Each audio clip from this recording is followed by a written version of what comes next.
1997년 9월 5일 살기 위해 필사적으로 거친 파도를 뚫으며 7시간을 헤엄쳐 마침내 육지에 도착한 한 남성이 있다. 하지만 육지에 올라와 사람을 보고 안도하기보다 그들에게 답답한 듯 소리쳤고, 그는 끝내 모든 걸 잃은 사람처럼 흐느끼기 시작한다.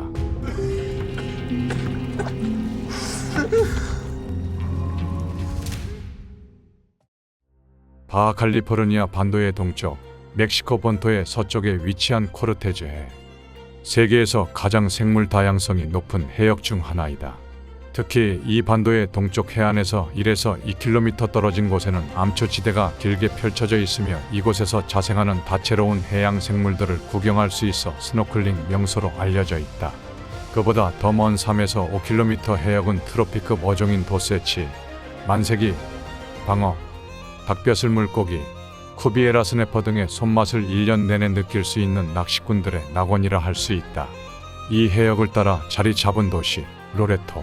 낚시와 스노클링 산업을 중심으로 성장한 이 도시는 애리조나, 캘리포니아, 텍사스 등에서 출발한 개인 경비행기들이 모여드는 대표적인 해양 관광지로 자리 잡았다.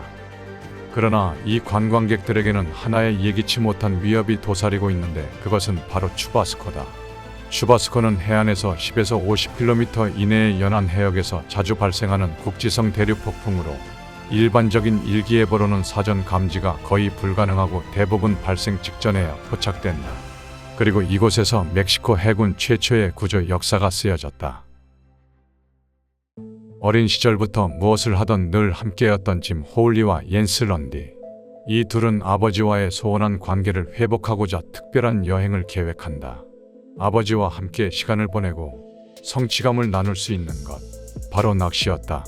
이들의 목적지는 로레토. 미국 연방항공청 규정에 따르면 대형기가 해상 비행 시 미국 연방항공청 승인을 받은 구명조끼를 탑승 인원수만큼 반드시 갖추고 있어야 한다고 명시되어 있다. 짐과 옌스는 자신들의 비행에도 이러한 규정이 적용되는 줄로 착각하여 구명조끼를 준비한다. 미 해양경비대는 개인 부력장치를 5가지의 타입으로 분류하고 있다.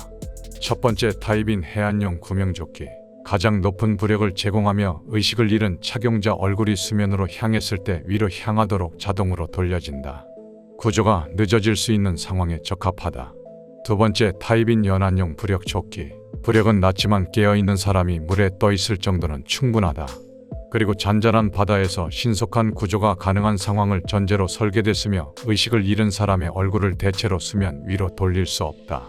때문에 구조가 지연되거나 파도가 높거나 착용자가 의식을 잃는다면 익사의 위험이 치명적으로 높아진다.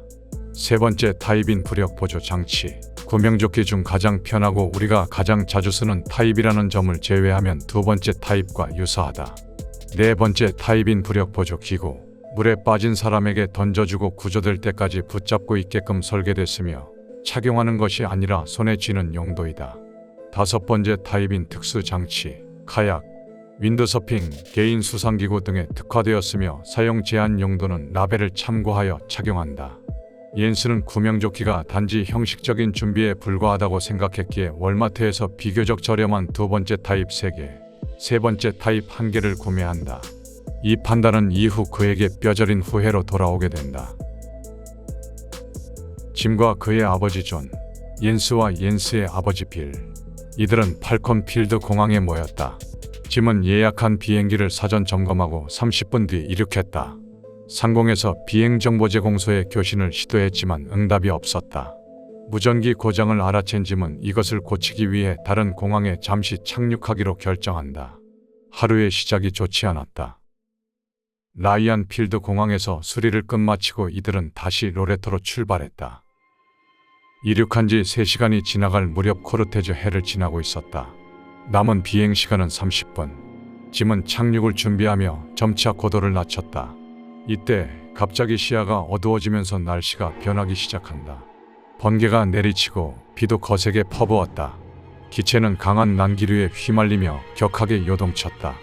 더 이상 앞으로 가는 것은 위험하다고 판단한 짐은 180도 선회하여 돌아 나왔고 잠시 후 맑은 하늘이 보였다.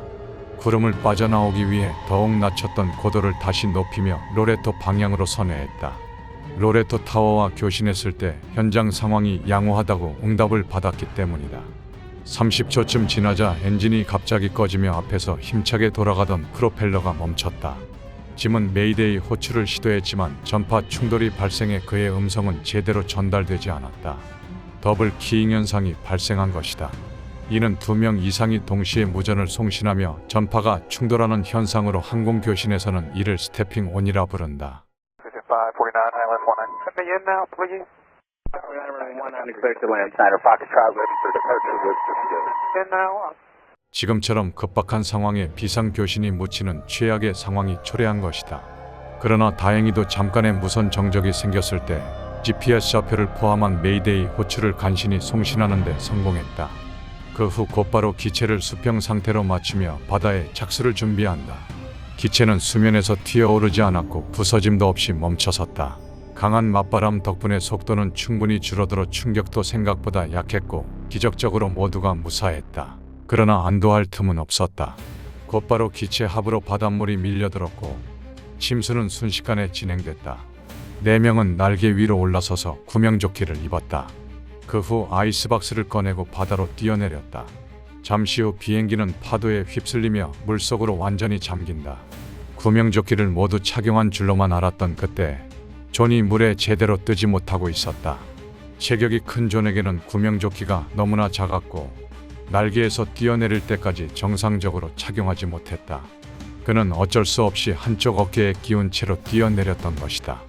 계속해서 휘몰아치는 파도로 인해 존은 다른 사람들보다 더욱 많은 바닷물을 들이켰고 아이스박스에 매달린 채 계속 구토를 했다. 그는 짐의 도움을 받아 간신히 조끼를 착용할 수 있었다. 하지만 여전히 구토했고 짐은 어떻게든 아버지를 진정시키려 했지만 자신이 해줄 수 있는 게 없다는 무력감만 커져갔다. 자꾸만 흐려지는 의식 속에서 존은 짐에게 괜찮다고 말했다. 그 말은 단순한 위로가 아니었다. 존은 느끼고 있었다.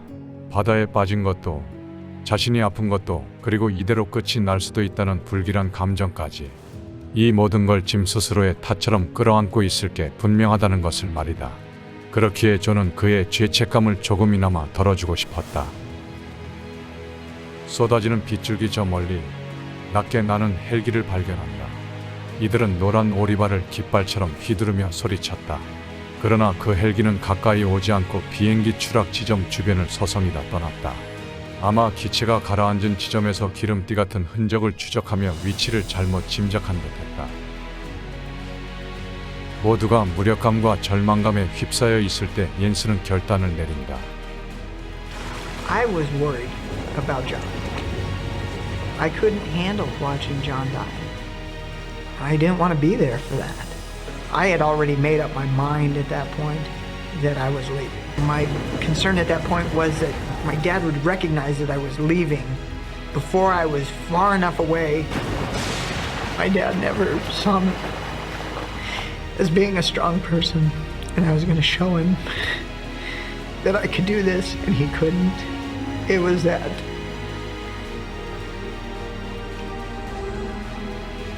It was that. I've grown up, and I'm going to show you. 옌스는 오리발을 신고 서쪽 멀리 육지가 보이는 곳으로 서둘러 몸을 던졌다. 얼마나 헤엄쳐야 할지 모르지만 그는 앞으로 나아갔다. 밤이 깊어지자 추바스코는 잦아들었고 짐은 저 멀리서 무언가 반짝이는 걸 발견했다. 손전등으로 신호를 보내려 했지만 실패한다. 바닷물에 젖어 고장이 난 것이다. 휘파람을 불며 신호를 보냈지만 그 불빛은 점점 작아져갔다. 옌스는 계속해서 육지를 향해 꾸준히 헤엄쳤다. 중간에 쥐가 나거나 졸려서 멈추는 일도 있었지만 파도에 의해 꼭 깨어나 다시 헤엄치기를 반복했다. 결국 그는 파도가 부서지는 소리를 들을 수 있었다. 해안에 가까워졌다고 생각한 그는 속도를 내려던 찰나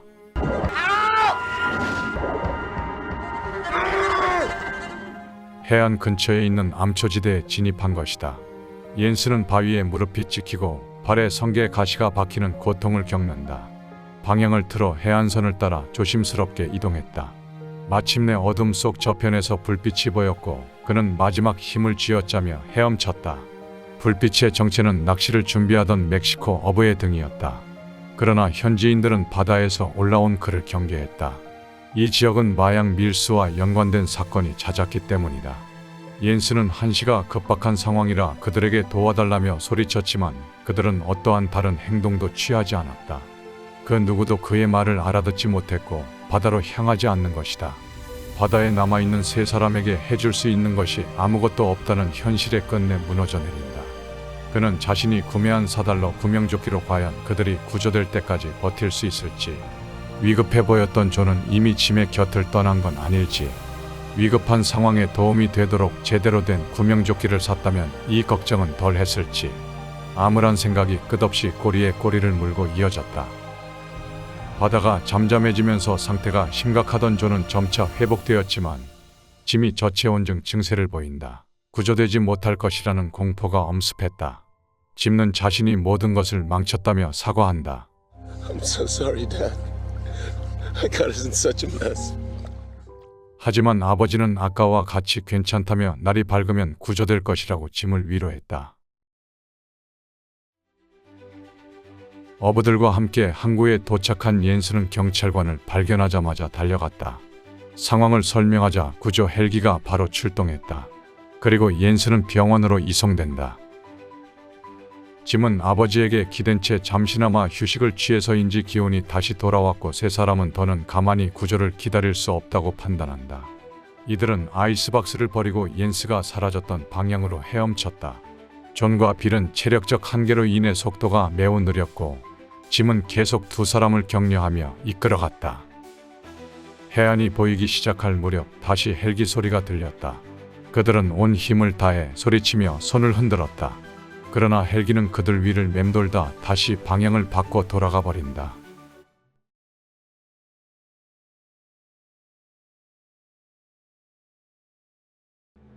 그러나 잠시 후 헬기가 다시 돌아왔고 이번엔 멕시코 해군 소속 대형 선박과 함께였다. 구조대원들은 환호를 지르며 기쁨을 표현하고 있었다. 선장은 구조된 세 사람을 환영하며 말했다. 세 사람이 로레토 항구에 들어설 무렵 옌스도 마침 그곳에 도착했다. It was so great to see him in person, and it's like, thank God, thank you, that you allowed him to survive. 먼저 하선한 짐은 다가오는 옌스와 가까워졌을 때 말없이 서로를 끌어안았다. 곧이어 빌이 아들의 곁에 섰고 두 사람은 주저없이 서로를 힘껏 껴안았다. And my dad came over and hugged me and told me he loved me. And that's the first time my dad had said that in years. At that point, I really felt that he did. I felt that he was proud of me. And I still think of him as a hero. 네 사람은 서로의 얼굴을 바라보며 어깨를 맞댄다. 끝까지 함께 살아남았다는 사실이 온몸으로 느껴지는 순간이었다.